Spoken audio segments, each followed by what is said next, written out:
আরে দাঁড়ান দাঁড়ান, ঝিঙের রেসিপি দেখে ভিডিওটাকে স্কিপ করে চলে যাবেন না, আগে পুরোটা দেখুন।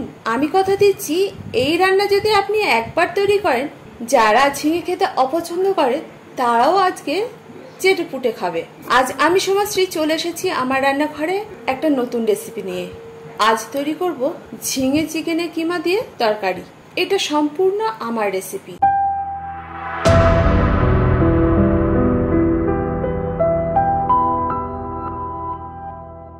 আর এই রেসিপিটা কিভাবে তৈরি করবেন আমি বলে দিই, তবে তার আগে বলে নিই কি কি উপকরণ লাগবে। এর জন্য নিতে হবে ঝিঙে। আমি মাঝারি সাইজের 7টা ঝিঙে নিয়েছি। ভালোভাবে খোসা ছাড়িয়ে এটাকে আমার পছন্দ মতো আকৃতিতে কেটে নিয়েছি। এছাড়া লাগবে চিকেন। এখানে আমি ব্রেস্ট পিস ইউজ করেছি।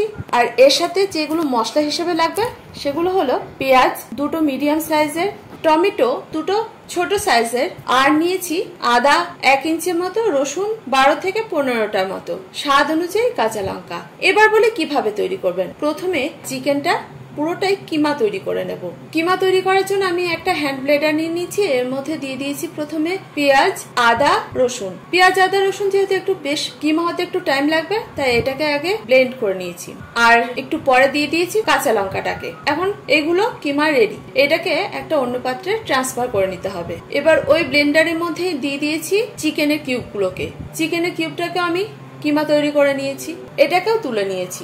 এই জিনিসটা যদি আপনাদের কাছে না থাকে, চিকেনের কিমা দোকান থেকে করে নিয়ে আসতে পারেন। আর পেঁয়াজ, আদা, রসুন, লঙ্কা এগুলোকে খুব মিহি করে কুচি করে নেবেন। চাইলে পেস্ট করেও এই রান্নাটা করতে পারেন, তবে কিমা করে দিলে খেতে অন্য একটা টেস্ট হয়। এখন কিমা রেডি। এবার রান্নাটাকে তৈরি করা পালা। তার জন্য কড়াই গরম করে নিতে হবে। এর মধ্যে যোগ করতে হবে পরিমাণ মতো সর্ষের তেল। তেল গরম হয়ে গেলে দিয়ে দিতে হবে ফোড়ন। আজ আমি ফোড়ন দিয়েছি 2টো তেজপাতা, 2টো শুকনো লঙ্কা, 4 থেকে 5টা দারচিনি ছোট ছোট টুকরো করে নিয়েছি, 5-6টা নিয়েছি গোলমরিচ, আর 4টে এলাচ। এই গোলমরিচ এলাচটাকে থেতো করে নিয়েছি। এর ফলে ফ্লেভারটা খুব ভালো আসবে।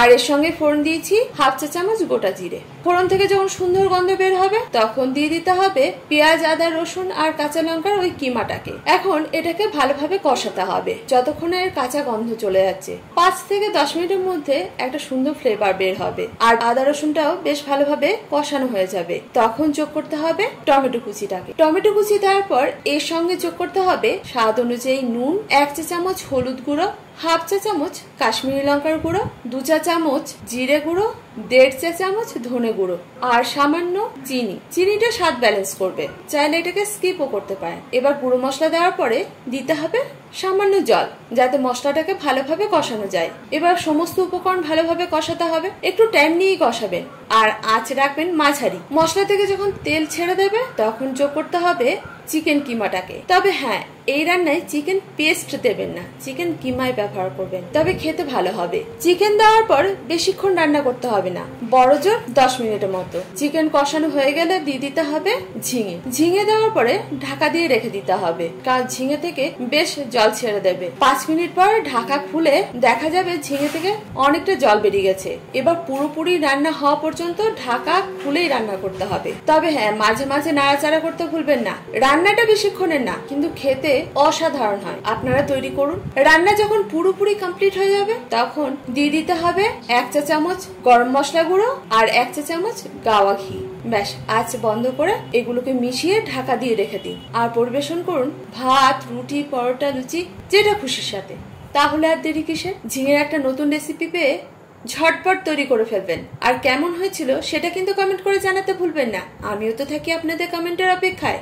যারা আজকে আমার প্রথম ভিডিও দেখছেন তাদের কাছে একটা ছোট্ট অনুরোধ, ইউটিউব থেকে দেখে থাকলে চ্যানেলটাকে সাবস্ক্রাইব করতে ভুলবেন না। ফেসবুক থেকে দেখে থাকলে পেজটাকে ফলো করে রাখবেন। আমার রান্না বা রেসিপি ভালো লাগলে লাইক শেয়ার করতেও ভুলবেন না। আমার রান্না যেন আপনাদের মতো অনেকের কাছে পৌঁছে যায়। আজ এই পর্যন্ত, দেখা হচ্ছে পরবর্তী ভিডিওতে নতুন কোনো রেসিপি নিয়ে।